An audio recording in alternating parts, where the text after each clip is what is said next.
Adventist World Radio, the voice of hope. Radio feon'ny fanantenana na ny AWR.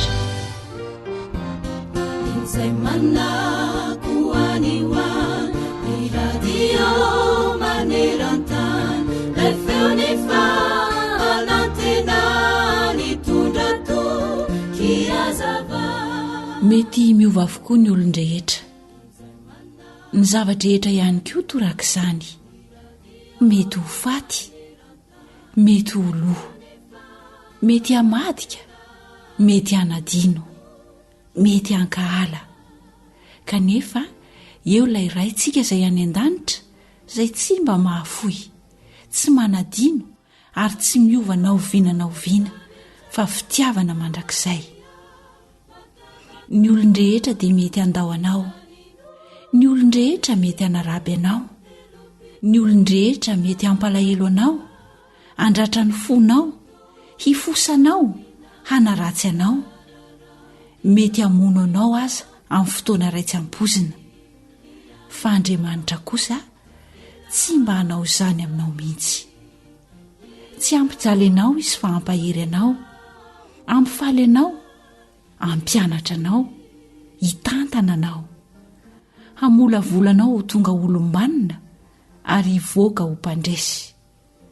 Koa mankanesy eo aminy fa izy no ilay tokana, tsy handao anao na oviana na oviana. Ahoana hoy ny teny fikasana izay natolono anao manokana? Na dia mandra-pahantotrareo aza dia tsy miova, ary mandra-pahafotsy volonareo dia izaho ihany no isahirana mitondra anareo. Izany nanao ka izaho ihany no hitrotro.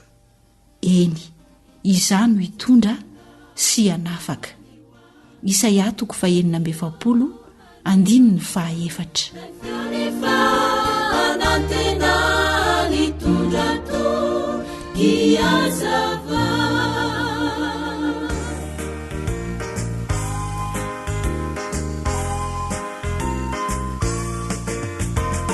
Funyaulanda funyaunaniasi ai venisianao nevitrai funyaulanda wana funyaunaniasi ai venisianao nevitrai Isaiah tokanao raya kaikiti la vitrai nadenani azao numenau ni ainau Funyaulanda wana funyaunaniasi ai venisianao nevitrai. Tarika Serafima Mia Isaia tokanao raya kaikiti la vitrai nadenani azao numenau ni ainau funyaulanda wana funyaunaniasi ai venisianao nevitrai Funyaulanda wana funyaunaniasi ai venisianao nevitrai izay ilay onjany fanantenana ai venisianao nevitrai ai venisianao anao nevita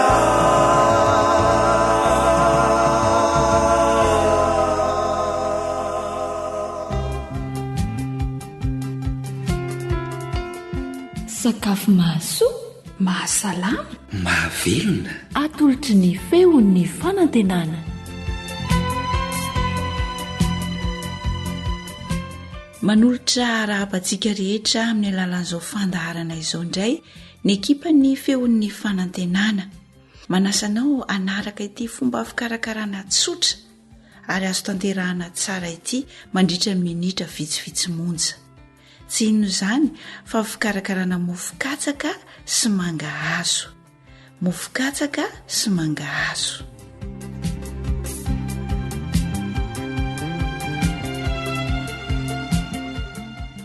mba hahafahantsika manatanteraka fikarakarana ny sakafo dia andelo hojerena ireo zavatra izay ilaina anaovan'izany mila atody izany sika anakefatra bomangahazo tapaky ny kapoaka bokatsaka tapaky ny kapoaka dia mila karbonetra ray sotrokely safovavany sika na lalva ihany koa tsy maninona dia siramamy tapaky ny kapoaka ary menaka izay anosorana ny lasitra ety am-boalohany aloha dia tsara ho marihana fa azo atao anaty laforo na atao evidrano ny fomba fandrahoanan'ity mofokatsaka sy mangahazo tsika ity ao anaty laforo izany na atao evidrano mety avokoa dia aleoloha averina kely ilay zavatra ilaina menaka anosorantsika ny lasitra izany raha ataontsika ao anaty laforo dia eo ihany koa ny siramamy tapaky ny kapoaka atody anakefatra boninkatsaka tapaky ny kapoaka bomangahazo tapaky ny kapoaka ary karbonetra ray sotrokely safovavany na lalva ihany koa tsy maninona dia arakaraka ny abetsaky ny hinana izany no ampitomboana na ampienana ny fatra ny zavatra ilaina izany hoe ity fatra ity izany ohatra dia natao sahaza ho an'ny olona efatra ka hatramin'ny enina fa arakaraka ny fahazotokomantsika izany ireo izany ny zavatra ilaina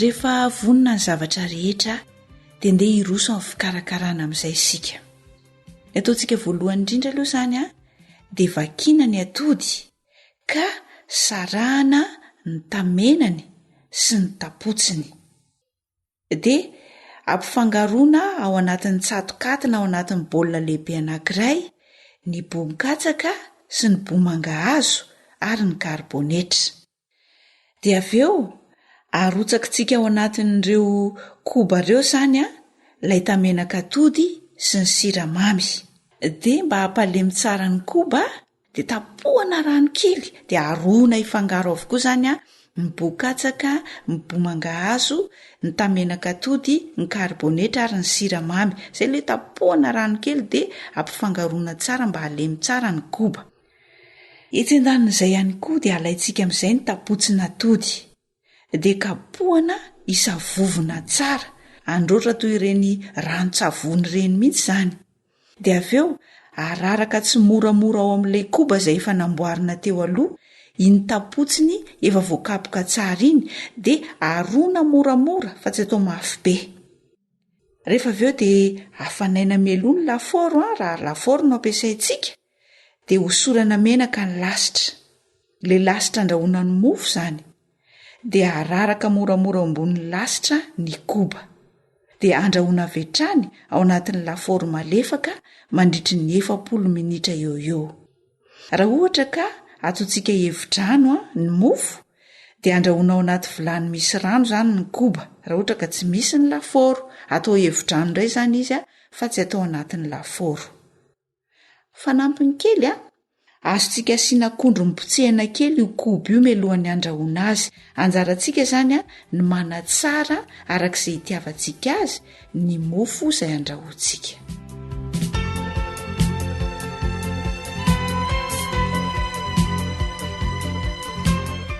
mamerina indroa ny mananditrantitra aloha verintsika kely fomba fikarakarana n'ilay mofo katsaka sy mangahazo. Vakiana zany aloha ny atody, dia sarahana ny tamenany sy ny tapotsiny.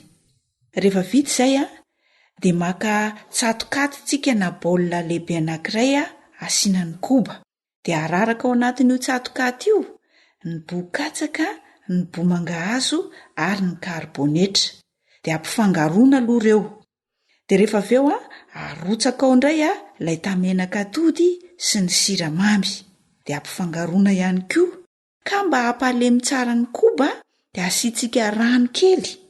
Ny fitambaran'ireo koba izay karakaraina teo ireo, izany hoe ilay bo-katsaka, bo-mangahazo, ny karibonetra, ny atody ary ny siramamy, ampifangaroana dia tapohana rano kely mba hampalemy tsara ny koba, satria koba izany no tadiavintsika.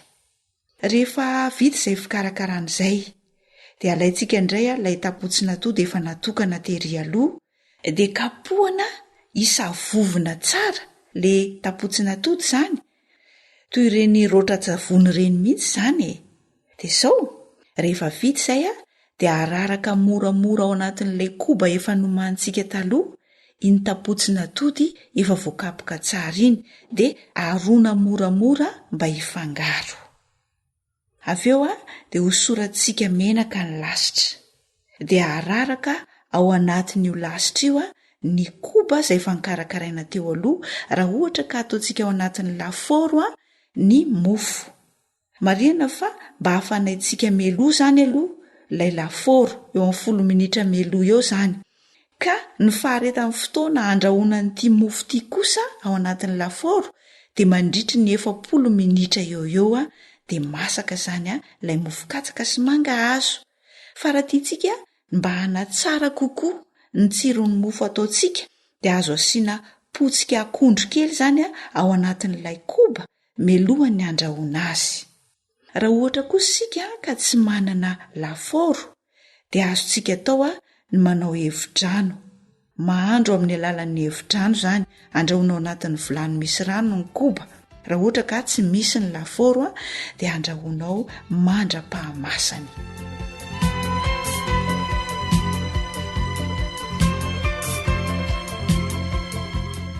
Dia izay zany ny masaka azo naroso atsika teto androany. Misaotra antsika nanaraka izany hatramin'ny farany. Namanao fanja no nanolotra amin'ny fikarakarana ny sakafo antsika teto, niaraka tamin'ny Rila sy Sam ny sahana ny lafin'ny teknika.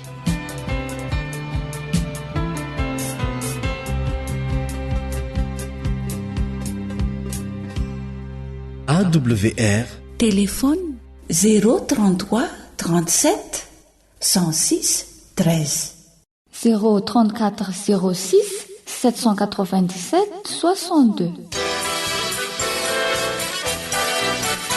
AWR manolotra ho anao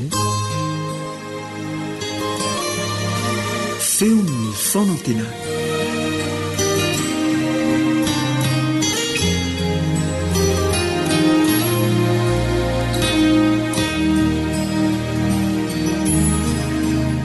Namanao kalebandretsikivy no hiara-mandinika ny soratra masina aminao.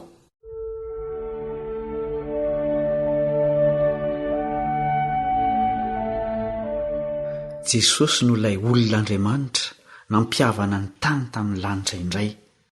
Amintsika Andriamanitra, izany no anarany antsoina azy tamin'izany asa lehibe nataony izany. Vita ny niraka nampanaovina azy teto an-tany dia ny atao sorona hosolony fahotany maro. Izy no ivondrona ny fahamarinana rehetra tao amin'ny lalàna sy teo amin'ny fitoerana masina na tabirina kely na seho teto an-tany.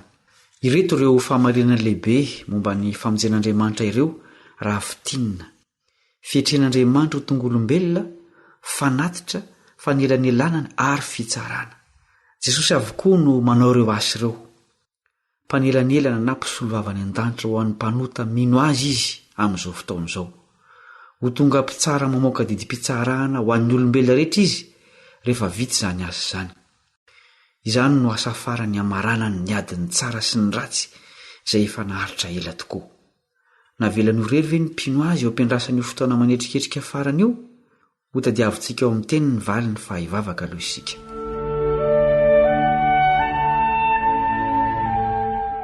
raha itia sy masina ny an-danitro misaotranao zahay no nidrafitra ataonao mba hamonjenanay.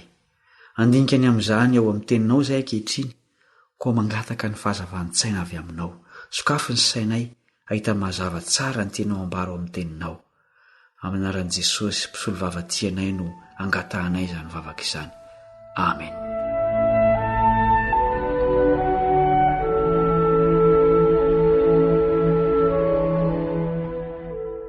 Mazava ny fikasan'Andriamanitra ao amin'ny teniny dia ny amerina ny olona ao amin'ny toerany tany aloha fony mbola tsy nisy ny fahotana.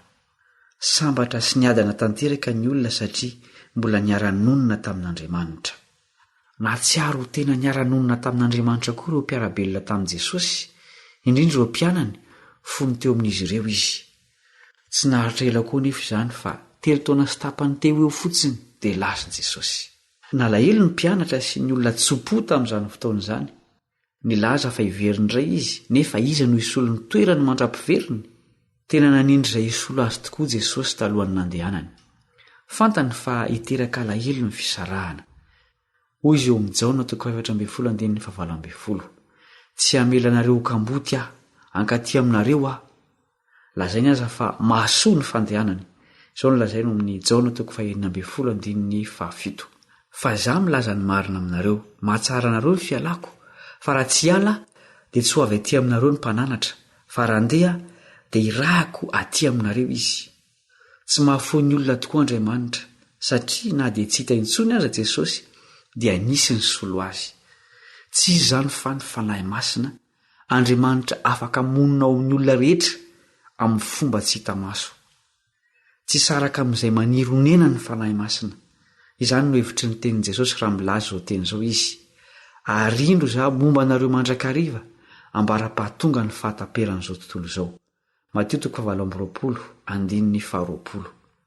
Na dia tsy hita intsony aza Jesosy, dia eo ny fanahy masina misolo ny toerany. Tsy latsa-danja noho Jesosy tsy akory ny fanahy masina, fa tena mitovy aminy. Tsy hery fotsiny ny fanahy masina na angovo mampatanjaka ny vatana sy ny saina sy ny fanahy, fa tena persona tahaka an'Andriamanitra ray sy zanaka. Andeha ho jerentsika ireo asa ataony ao amin'ireo izay mandray azy. Jaona 4:20. Fa ny mpananatra dia ny fanahy masina izay raha ny ray amin'ny anarako, izy no mampianatra anareo ny zavatra rehetra izay nolazaiko taminareo. Mpampianatra ny fanahy masina. Izany hoe mety hahay ny soratra masina na alalany amin'Andriamanitra ny olona iray, na dia tsy misy olombelona mampianatra azy aza, fa ny fanahy no manao izany asa izany ao aminy. Izao koa no asa ataony araka ny voalaza ao amin'ny Jaona 5:20. Ary izaho angataka amin'iray. Ary iza nomeo anareo mpananatra hafa mba ho eo aminareo mandrakizay, dia ny fanahy ny fahamarinana, izay tsy azon'izao tontolo izao raisina, satria tsy hitany na fantany, fa ianareo no mahafantatra azy satria mitoetra eo aminareo izy ary ho ao anatinareo. Mpananatra ny fanahy masina, miteny eo amin'ny fanahin'ny olona izy rehefa mandeha amin'ny lalan-diso ny olona iray. Mbitsika ao anaty izy manondro ny lalana tokony izorana. Tsy voataoriany nandehanan'i Jesosy tsy akory no nanomezan'Andriamanitra ny fanahiny. Izao no teny nampitondraina ny mpaminany Isaia taloha elabe. Isaia 7:1. Fa na mivilo amin'ny ankavanana ianao, na mivilo amin'ny ankavia, sofinao dia andreteny ao ivonao manao hoe, ity ny lalana ka andehano. Tsy hery na tanjaka ao anatin'ny fanahy masina, fa tena Andriamanitra mifahafenony monina ao anatin'ny olona. Hotoizantsika ny filazan'i Jesosy ny amin'ny asan'ny fanahy masina. Jaona 4:9-14. Ary raha tonga izy dia ampiaiky izao tontolo izao ny fahotana sy ny fahamarinana ary ny fitsarana. Ny fahotana satria tsy mino ahy izy, ny fahamarinana satria mankany amin'iray aho ka tsy mahita ahy intsony ianareo, ary ny fitsarana satria ny andrinan'izao tontolo izao dia efa voatsara. Mbola manana zavatra maro lazaina aminareo aho, nefa tsy zakanareo ankehitriny. Fa raha tonga ny fanahy ny fahamarinana, dia izy no hitaridalana anareo ho amin'ny marina rehetra, fa tsy teny ho azy izy, fa izay ho reny dia ho lazainy avokoa, ary ny zavatra ho avy aza dia ambarany aminareo. Anohy ny asan'i Jesosy ny fanahy masina, fa tsy sanatria andrava na anova. Andresy lahatra ny olona iaiky ny fahotana, anaraka ny fahamarinana ary ampiaikiny amin'ny fitsarana, izany no asa taon'ny fanahy masina ao amin'ny fanahin'ny olona mandray azy. Anahaka an'i Jesosy eo amin'ny toetra sy ny asan'ny olona honena amin'ny fanahy masina. Izao ny vokatra ho hita eo amin'ny fiainan'ny olona toy izany araka ny voalaza ao amin'ny Galatiana 5:5-7. Fa ny vokatry ny fanahy kosa dia fitiavana, fifaliana, fiadanana, faharipo, famoram-panahy, fanaovan-tsoa, fahamarinana, fahalemem-panahy, fahononam-po. Tsy misy lalàna manohitra izany. Fiovan'ny toetra anahaka ny an'ilay malemy fanahy sady tsy miavina am-po no tokony ho hita eo amin'izay mandray ny fanahy masina. Toy izao ny zava-niseho rehefa nandray ny fanahy masina ny kristianina voalohany. Asan'ny apôstôly 2:2-7. Ary izy ireo naharitra tamin'ny fampianaran'ny apôstôly sy ny fiombonana sy ny famakinany mofo ary ny fivavahana. Dia araka tahotra ny olona rehetra teo ary fahagagana sy famantarana maro nataon'ny apôstôly. Ary izay rehetra nino dia ny ray toerana sady ny ombonany avokoa ny fananany rehetra, ary namidy ny tany sy ny fananany ka nozarainy tamin'izy rehetra araka izay nilay avy.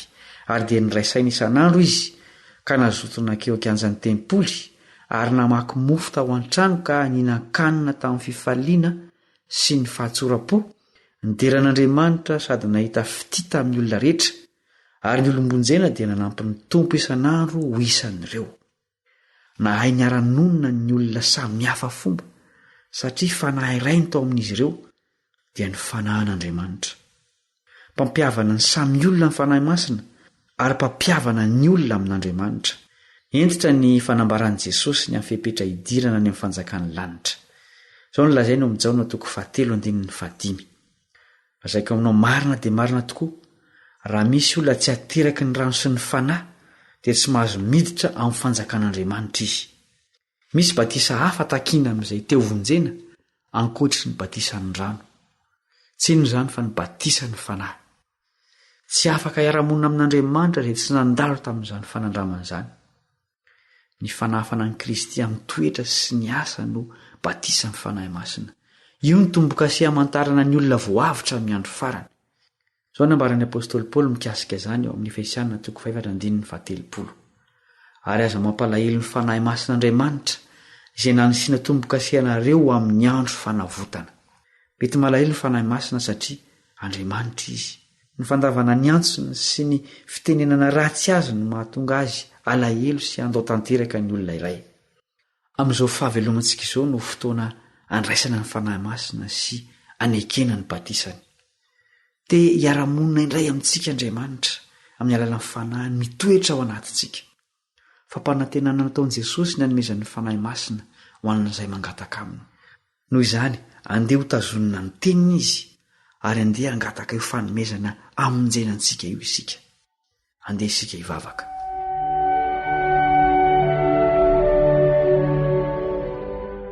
Midira sy misaotra ary mankalaza anao zahay rainay masina eny an-danitro noho ny famonjena tolotra ao. Misaotra ny amin'ny fampanantenana nataonao dia ny hanomezanao ny fanahinao izay tombo-kase ho an'ny voavitra. Ampio zahay mba anao ny fangatahana ny fanahinao ho loha laharana amin'ny zavatra rehetra. Ovay ny toetra anay anahaka ny anao tompo, aroka ny fanahinao aniraka anay anohy ny asa nitanterahanao tamin'ny alalan'i Jesosy. Amin'ny anarany no angatahanay izany vavaka izany. Amen.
azavelana handina tralaventisasitonyari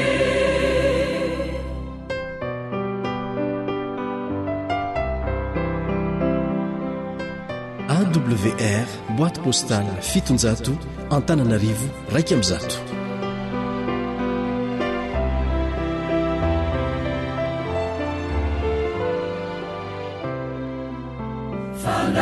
Masino meteza iadine tananana zeleuka mampa hereza tuanunifia elana nierinao lutanzakai majapiavinao Jesus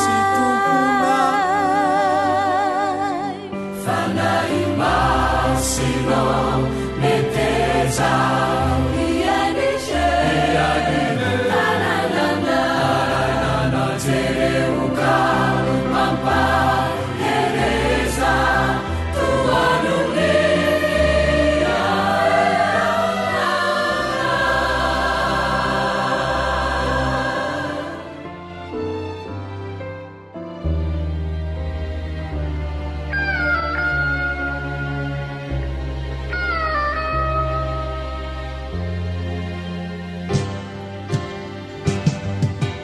feon'ny piaino feon'ny piaino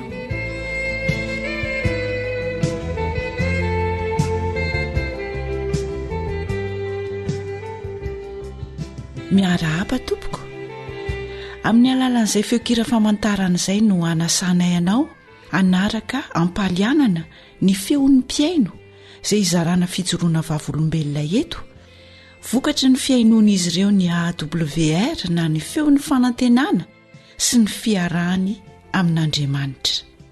Teknisianina Naritiana miaraka amin'ny fanjaniaina no anolotra izany ho anao eto, tompona andraikitra ny fandaharana Eliandre Mitansoa. Dia meno finaritra tompoko.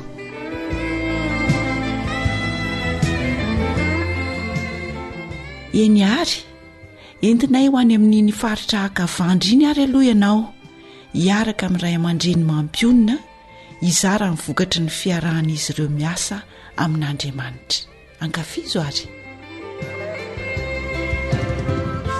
Mampionina no anarako, lolo-piangonana amin'ny fiangonana Morafeno, distrika Nakavandra. Izany toeran'izany raha miala eto Antananarivo dia mandeha any Atsiromandidy. Ary rehefa tonga eo Atsiromandidy dia mandeha makeny Ambaravaranala. Rehefa tonga eo Ambaravaranala dia mandeha mamaky ny sakany bongolava ray manontolo ilay toerana atao hoe bongolava, tendrombohitra lava be eto Madagasikara izy io. Ary ny sakany io no andehana tongotra ka ny 2 andro vao tonga any amin'ilay Morafeno, distrika Nakavandra. Matory an-dalana zany, matory anaty ala, mamakivaky izany lalana izany. Ary misy fiangonana Adventiste any. Io Morafeno io zany dia nanao asa teo amin'ny toerana anankiray atany Etomboangy no anaran'ilay toerana. Lalana adiny ray miala amin'ny fiangonana Morafeno io toerana io raha mandeha tongotra. Rehefa nandeha tany zay, nangataka lalana, anao famelabelarina ratsoratra masina, mitohitohy mandritry ny herinandro, dia reny zareo fa ho avy amin'ny mpivavaka. Dia anteniny ray aman-dreny eo an-tanàna manao hoe, atereny ampototry bongolava na itoerana tendrombohitra lavabe io zany, ny fanafoditsika aloha, fa maty ny fivavahana ny fanafoditsika raha vao tonga eo. Ka noho izany dia ateritsika eny aloha ny fanafoditsika fa ho tonga eto ny mpivavaka raisitsika izy. Rehefa natao ny famelabelarana aratsoratra masina na ny fitoriteny nandritry ny herinandro dia vita samantsara eo ambany fahasoavan'Andriamanitra. Ary dia ny zavatra re sy nafinaritra dia izao. Maro tamin'ireo olon-drano tsy naka amin'ny fanafodiny teny amin'ny toerana izay nametrahana azy io tsony teny amin'ny toerana apotry bongolava fa dia nanapa-kevitra hivavaka. Ary ankehitriny izay dia manohy ny asa amin'ny toerana io, manohy ny asa ny fiangonana ary mitety trano isaky ny alakamisy ary nanokatra fiangonana sabata maraina ary dia misy olona 10 am'izao fotoan'izao tonga mivavaka am'izany toerana izany zay mahafinaritra anay indrindra satria tsy verimaina ny asa zay nataosy tam'izany toerana izany ary ankehitriny zay dia tonga eto amin'ny AWR manaova zany fijoroana vavolombelona zany mba hanamafisana ny asa zay natao tam'izany toerana zany dia nangataka radio zahay zay mandeha amin'ny herin'ny masoandro mba entina namafisana ny asa am'izany toerana zany ary dia misaotra an'Andriamanitra nahazo izany zay ary misaotra inko ny tompon'andraikitra eo am'izany radio adventiste maneran-tany zany itombo mandrakarivany amin'ny fahasoavana ao anatin'izay nefa tsy zay ihany no zavatra nalainay sy nangatanay fa nangataka fandaharana amin'ny AWR zahay sy ny toriteny rehetrarehetra zay entinay hanamafisana ny asa am'izany toerana zany ary dia misaotra an'Andriamanitra zahay fa azonay daholo zay nangatanay ka dia misaotra tompoko mivavao anay am'izany asa izany satria toerana maizina izany toerana fianasandahalo atao hoe faritra mena ny filaza azy entina ny mafisana ny asa dia nivavaka zay ataonareo anay entina tanterana an'izany ary ao ankomo raha misy fitaovana zay mbola tsaratsara koatrany entinareo anatsarana zany asa zany satria fanatanterana ny asa n'Andriamanitra zany dia mbola mitady zany fitaovana izany zahay dia misaotra indrindra tompoko ny tompo anay hitanantsika tsirairay avy avita asa be eo amin'ny asa zay nandrany tompo antsika tsirairay avy ny isika misaotra tompoko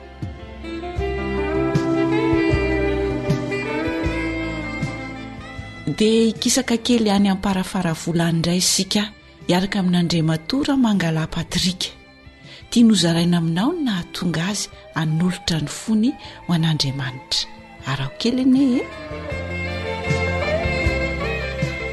raha Mangala Fabien Patrika membre ny fiangonana adventiste avy ao Mbatomainty district ana Amparafaravola fijoroana vavolombelona teo amin'ny asa zay nentsoan'Andriamanitra amin'ny alalan'ny fandraisana ny radio AWR no ijoroako amin'izao fotoana izao tanoany amin'ny taona 990 tanoany no nandrenisana voalohany ity radio ity zay tahaky ny fanao mahazatra moa tamin'ny fakely dia tia mihaino radio ary tamin'izany fotoana izany dia mbola tsy nisy radio afa-tsy ny radio Madagasikara no nisy tamin'izany ary rehefa tonga ny fotoana zay ihainoana azy io indraindray mbola tsy mandeha izy dia avadibadika eo no onjam-peo zany ka tao anatin'izay fotoana izay indrindra no nandrenesana onjam-peo anankiray zay miteny amin'ny teny malagasy ary totra ny naliana satria tsy dia fandre matetika ary ny lazalazany amin'ny fotoatin'ny zavatra zay ambaro ao dia nitory ny amin'ny tenin'Andriamanitra ary nanomboka naliana le izy satria zavatra tsy dia mbola fandre matetika marina aloha fa ny tena dia taiza na pasteur tamin'ny fiangonana anankiray izay tsy nafantatra loatra afa-tsy ny hoe rehefa mivavaka zany tena dia hoe zay ngano mety kanefa rehefa nandrety onjam-peo ty dia toa nisy zavatra be deaibe zay mbola tsy fantatra mihitsy tao anatin'izay ka dia nanomboka nahaliana le izy ary lay onjam-peo moa zany ny AWR no resahana eto dia mandeha ny amin'ny maraina ary miverina indray ihany koa ny amin'ny ariva ka tao anatin'izay rehefa hoe tsy nahatratra ny tamin'ny maraina dia atao ny ezaka rehetra zay tsy maintsy anatrarana ny amin'ny ariva ny toerana misy ny tena moa zany dia any amin'ilay distrika na Amparafaravola araka ny voalazako teo toerana mbola miala kely avy ao atia amin'ny commune Mbatomainty zay le toerana misy anay amin'ny fotoana eo ka rehefa nandeha zavatra rehetra tao anatin'izay dia nanomboka nahaliana ny fandinina ny famarinana voambara tao anatiny eo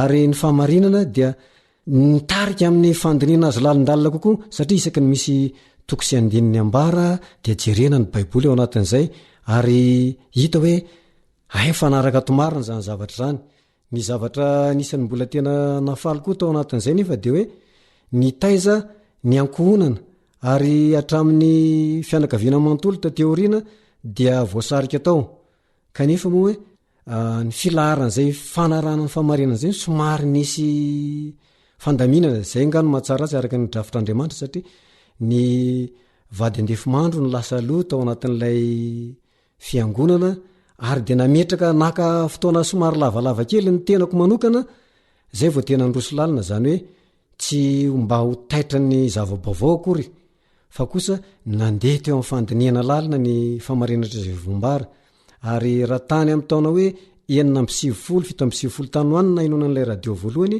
dia taty tamin'ny taona 7 vao nandroso teo amin'ny ranony batisa ny tena ary sorana n'andriamanitra voninahitra ho azy rery fa nandroso ary niezaka ny nandroso mandraka hatramin'izao fotoana ankehitriny izao ny zavatra tiana ny tanànantsika eo anatin'izay rehetra izay dia hoe manana ny drafitra sy ny fomba manokana tiany hitondranantsika andriamanitra ary raha ho an'ny tenako manokana dia natsapa ny fidirana antsehatra andriamanitra tao anatin'ny fiasan'ity onjabeo ity izay namola vola sy nanefy tao anatin'ny fahalalana ny famarinana ka dia antsoavo ny tiako atao amintsika fotoana tokony hisafidianantsika zay hoenontsika izay hojerentsika izao vanom-potoana izao ka manentana antsika ary raha lasana bavy malala hoe tsara ny menony AWR satria tsy lay amin'ny maradio azy tahaka ny radio tsotra fa lay afatra avy amin'andriamanitra zay ampitainao antsika ary tsapako ny fiasan'izany teo amin'ny tenako fananova ary ny taiza ary hatramin'izao ny tenako dia mankafi ny fanarahana ity onjabeo ty ary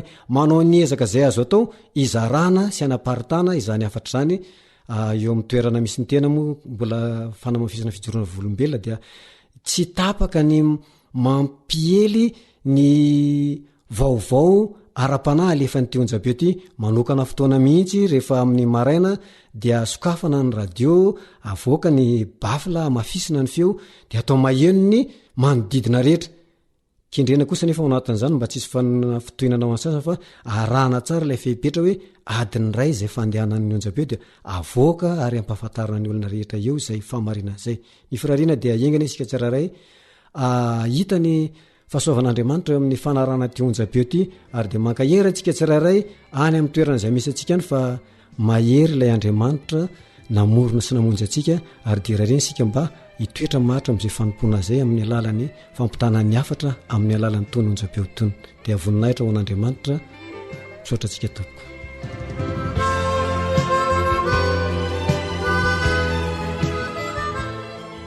ny fotoana moa manapetra ka amarana antsika ity fandaharany feon'ny mpiaino ity dia fijoroana vavolombelona entin'andriamatoa Edoara avy any amin'iny faritra fierenana tsy rony mandidiny manaoana tokoa ny fomba fiainana rehefa tapa-kevitra n'olotra ny fiainany sy hanome voninahitra an'andriamanitra ny olona iray makasika izay ary no arosony ho antsika eto dia meno finaritra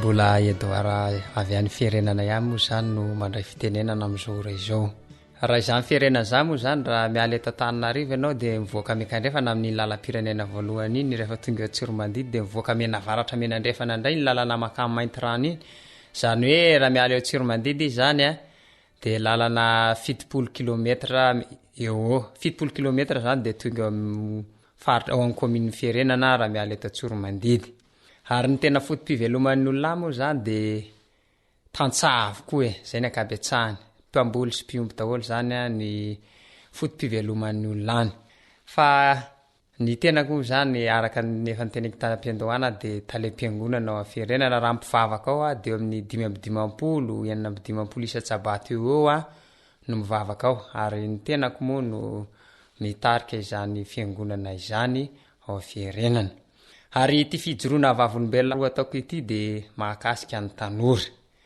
ka indro tanora zazalahy kely anankiray eo amin'ny 120 taona no ho tantaraka amintsika ity tanora zazalahy ity dia resy lahatra ny amin'ny fahamarina amin'ny baiboly ary mpakafy ny radio AWR izy rehefa resy lahatra ny fahamarina amin'ny baiboly izy dia tapa-kevitra ny atao batisa ary natao batisa teo amin'ny fiangonan'ny firenana izy rehefa natao batisa izy dia tsy faly ny ray aman-dreny noho izay fanapahan-kevitra an'izay ary nandray fanapahan-kevitra ireo ray aman-dreny hoe tsy mpandovan-tsony ialahy tsy namanay tsony ialahy fa manova ny entin-drazana ary tamin'izay fotoana izay nefa dia tsy voahozongozona ity tovolahy ity marina moa ny anarany fa mamy ny fahafantarany betsaka azy raha lahy mamy izay ny fahafantarana azy ary rehefa tsy voahozongozona izy dia tena mijoro mihitsy ary anisan'ny tena fahitako azy dia anisan'ny antoko izany fijoroana izany dia mifankafizan'ny AWR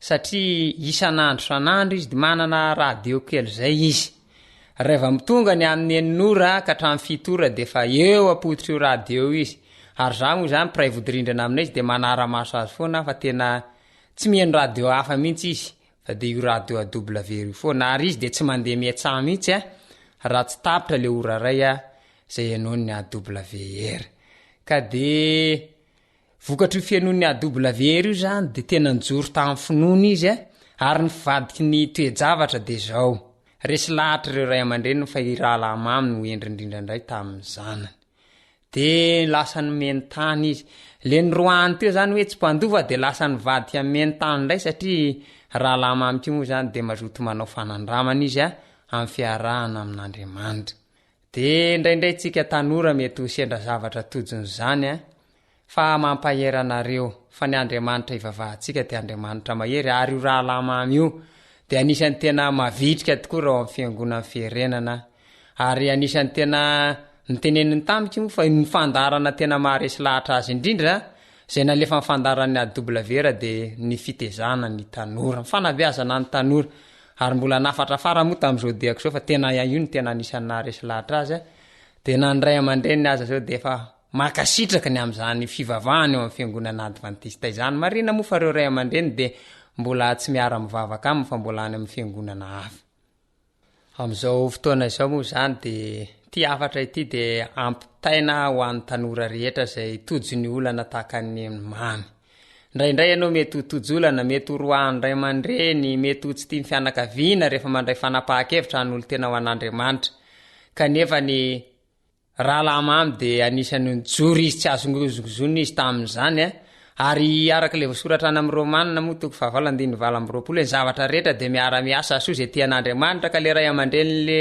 lazatsy amin'ny azo lova de nanjarina amin'ny azo tany de zay nampaherezana antsika tanora de aoka ifampivavaka tsika de mivavao any rahalamamy mba hatratra amin'ny farany izy satria mbola manana ezaka lehibe izy ny amin'ireo ray aman-dreny sy piraitapo aminy satria ny faniriny ho an'ireo ray aman-drenindreo sy ireo raitapo aminy de mba anaradian'i Jesosy toy izay fanapahan-kevitra ny raisin'izay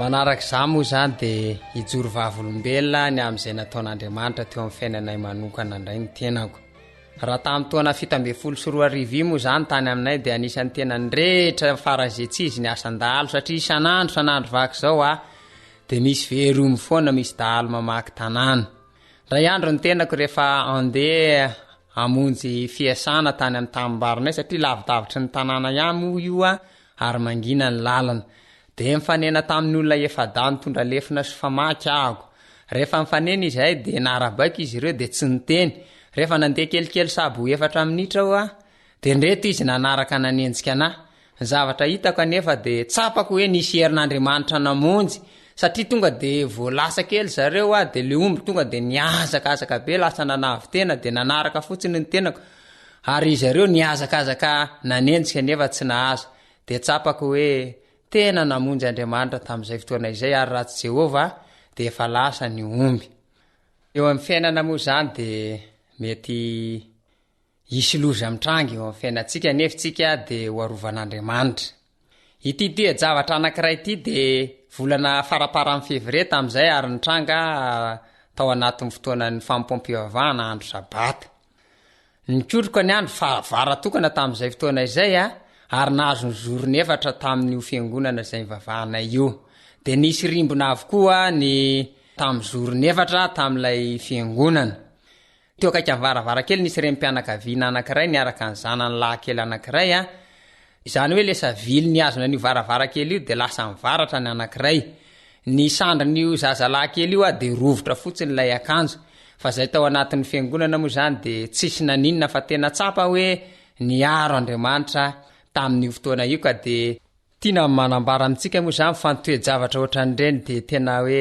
asan-devoly asan'ny satana mihitsy kanefa moa tamin'io fotoana io de tsy nahavita ininy satria tsisy ainana fohy tsisy niditra hôpitaly fa mbola afaka nanohy ny fampompivavahana ny mambra rehetra ary tamin'io fotoana io no nandraisana fanapahan-kevitra hoe andao tsika anao tetikasa anao brika anao briky tamanga anao fiangonana vaovao fanatsarana amin'ny fiangonantsika resy lahatra zany mambra tsirairay avy a fa hoe mato zao toejavatra izao itranga de tian'andriamanitra anao fiangonana tsaratsara kokoa tsika fa naneo ny heriny izy de tapa-kevitra fa anao briky tamanga ny arany asa tamin'io ny mambra rehetra hatramin'ny ankizy kely a ny farimbona tamin'ny fanaovana briky teo amin'ny briky telala teo moa zany nataonay de rehefa hotomina amin'izay ny briky satria efa masaka de teo amin'izay nisy nyty fanandramana manokana ity nanapa-kevitra zany izay tao an-trano fa hoe aleo an'olo tena sika hitona amin'ny briky mpiangonana ho eto atoky tamin'ny mpiangonana de ny zavatra nampahagaga de ity isan'andro san'andro zay de mitona briky ny olona sasany mijery eny avelany aza moa de nyteny efa reo olondreo nga tsy mba mananasa-pivelomana de isan'andro reo amin'io briky foana fa ny zavatra tsapako taoriana zay a raha vola tokony ho azonay ao anatin'ny 2 volana raha ivolana fotsiny de azo rehefa nanolo tena ao an'andriamanitra izay ka de zay nampirisiana amintsika piany rehetra tsy mamono antoka ny fanolorantenantsika ho amin'ny asan'andriamanitra fa de samy mahery fa zavatra tsy takatry ny saina no ataon'i Jehovah eo amin'ny fiainantsika rehefa manao fanandramana hiaraka aminy isika ho fitaovana mahomby eo ampilatanany ho famitana ny asany ka de mahereza indrindra tompoko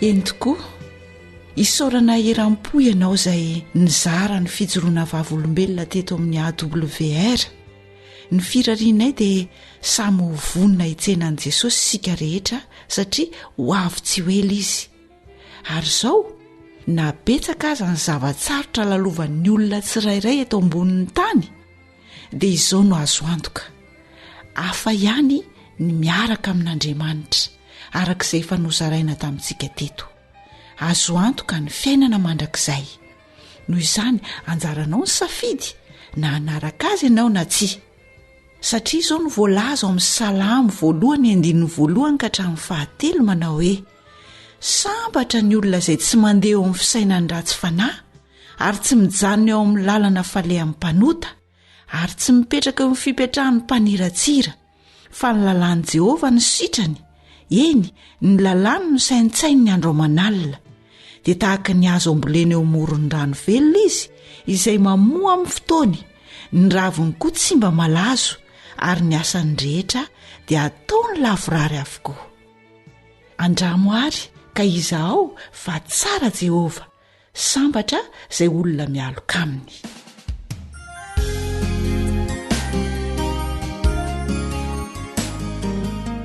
dia izay iry izay ihany koa no entinay mamarana ny fandaharana feon'ny mpiaino hitahantsika ilay raintsika any an-danitra Tompo sao anarakanao na dia maro aza ireo tsy mino anao sao mafantatra fa ianao matonizo fiainako izao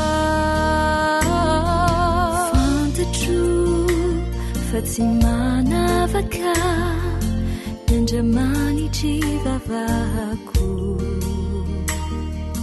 fa mihevitra ny mombay mafantatra ny anarako ka izao tompody avonona izakireo fanenjey anay tsy ho voafetrany izao hitamaso izao ny alaliny filoko anay Dominique sy sambatra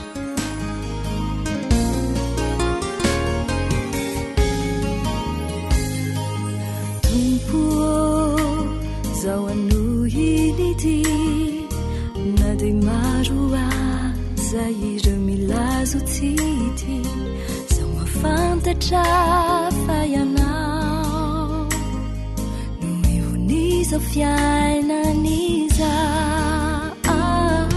fantatro fa tsy manavaka Andriamanitry vavahako fa mihevitra ny mba zay ilay onja ny fanantinany fantatro fechany anarako ka izao tompody avonona izakireo fanenjehana tsy o voafetrany izay hitamaso izao ny alaliny filokoana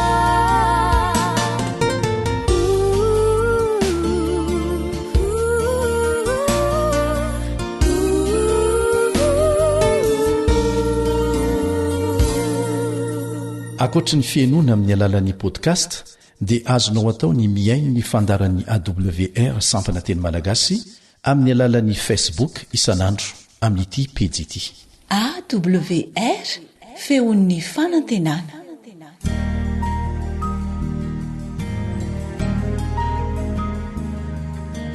faneteninao no fahamarinana. taridalana manokana fianarana baiboly avoaka ny fiangonana advantista maneran-tany iarahanao amin'ny radio feo ny fanantenana.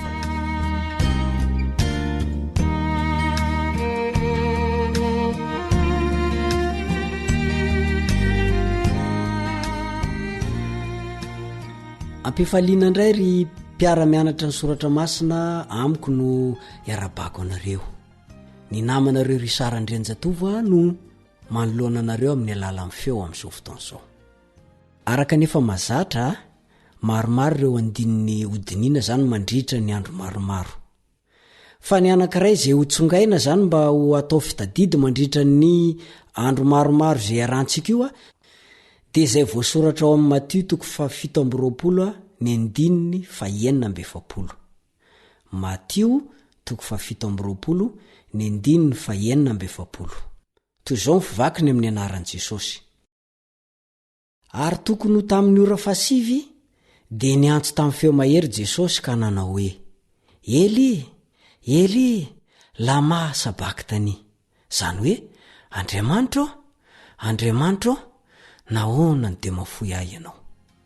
Averiko indray mandeha ilay andininy ho fitadidy. Ary noho ny tokony tamin'ny ora fasivy dia niantso tamin'ny feo mahery Jesosy ka nanao hoe Eli, Eli, lama sabaktani. Zany hoe Andriamanitro, Andriamanitro, nahoana ny dia mafoy ahy ianao.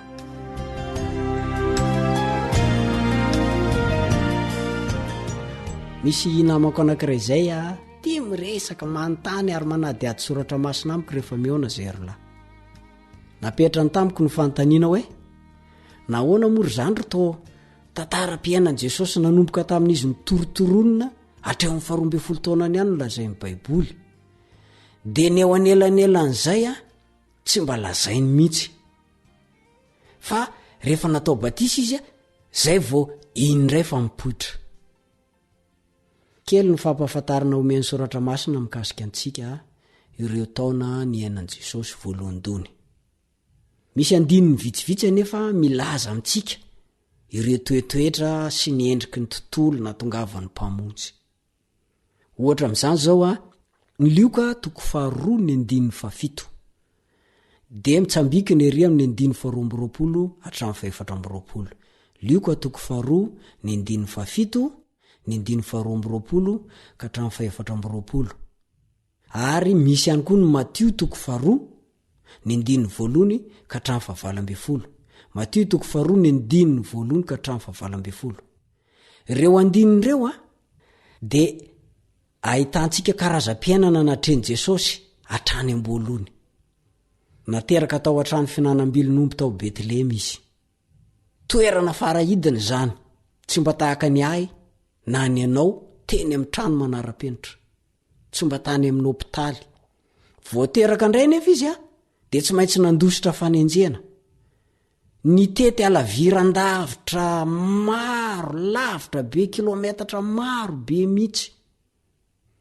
Fijaliana zany satria tsy mba nifahana azy ankalalana ny reniny. Fa inona moa nisy tamin'izany fotoana izany?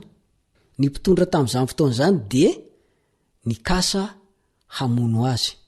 Fa hoe misy mpanjaka hony teraka ny hoany.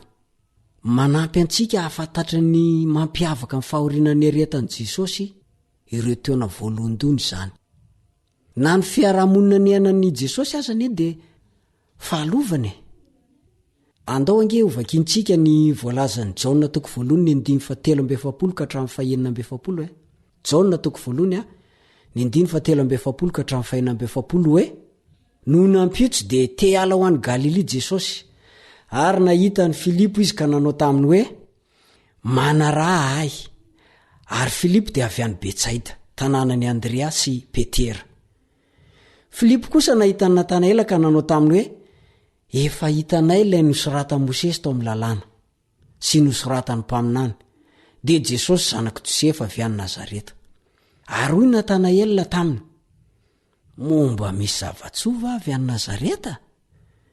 De hoy Filipo taminy andeha izahay nalaza ratsy ene zany fitondratena tao Nazareta zany kanefa taony no nenan'i Jesosy sy ny ankonany mba azonao an-tsaina ve ny fahoriana ara-tsaina ny aretan'i Jesosy tamin'ny arahany aina tamin'ireo jiolahy mpiaramonina niaraka taminy tao Nazareta. Ankoatra ny Adama sy Eva talohan'ny fahalavona de Jesosy ny hany olona tsy nanota ny aina teto tany. Tao anatin'izany fahadiovana tsy nisy fananany ota zany izy nampidirina tao amin'ny tontolo feno fahotana. Hitantsika ao anatin'ny Baiboly fa natao batisa Jesosy ho modely na de tsy nanota azy. Ny batisan'i Jesosy de ny alohan'ny asany manambara fa iditra amin'ny fahoriana zay tena fahoriana lalina izy de le fahoriana lalina antony natongavany zany. Ampoizina tokoa fa fahoriana mafy ho an'ny fanahiny madio na de ny fony izy mbola zaza aza ny fampikasoka tamin'ireo fahotana sy mpanotareo. Na isika ao anatin'ny amafy ny fontsika mpanota zao aza de matetika miemitra eo anoloan'ny fahotana sy ny faharatsiana everintsika hoe marikoriko. Alao sary an-tsaina nandroan'i Kristy zay nanana fanahy madio tsy misy voapentiny ota na de kely akory aza. Eritrereto ny fahasamihafa lehibe ny izy teo aminy sy ny olona hafa nanodidina azy teo amin'ilay lafiny izay. Azo antoka fa nampahory azy mafy de mafy izany. Koa raha zay ny ainan'i Kristy de antanino tenanao hoe manahoana moa zany ny fihetseham-poko eo anatrehan'ny fahotana hita manodidina antsika traizatraiza. Moa ve manorisory azy zany sa tsy mataitra ahy? Raha toka tsy mataitra anao zany fantatrao ve ny antony mahatonga anao tsy ho taitra, tsy miraika, tsy rototra akory manodidina mahita amin'ny fahotana zay manodidina anao, mahita amin'ny mpanota ratsy fanahy zay miara-monina aminao. Fantatrao ve hoe inona ny antony?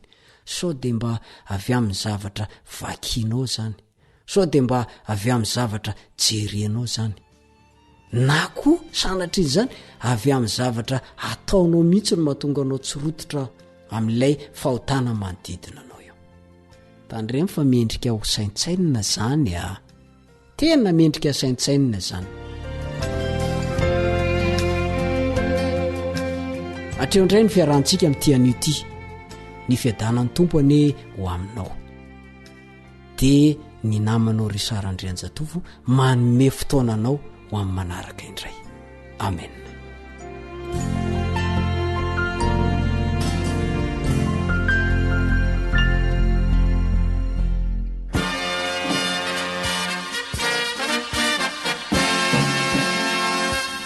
Adventist World Radio, The Voice of Hope. Radio feony fanantenana. Ny farana treto ny fanarahanao ny fandaharan'ny radio feo fanantenana na ny AWR amin'ny teny malagasy. Azonao atao ny mamerina miaino sy maka maimaimpoana ny fandaharana vokarinay amin'ny teny pirenena mihoatriny 100 amin'ny fotoana rehetra. Raisoaryn'ny adresy ahafahanao manao izany: awr.org na feofanantenana.org.